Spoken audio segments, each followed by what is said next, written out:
अस्सलाम वालेकुम दोस्तों, welcome back to our channel find Urdu.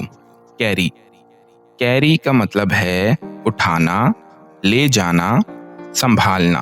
Carry का मतलब है किसी चीज को एक जगह से दूसरी जगह ले जाना या उठाना।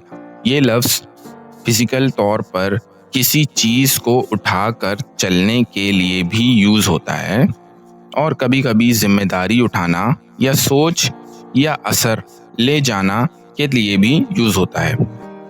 She can easily carry his heavy bag. वो आसानी से ये भारी बैग उठा सकती है।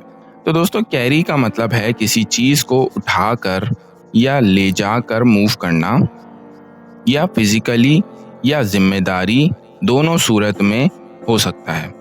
उम्मीद है आपको कैरी का मतलब समझ में आ गया होगा। मिलते हैं नेक्स्ट वीडियो में। शुक्रिया।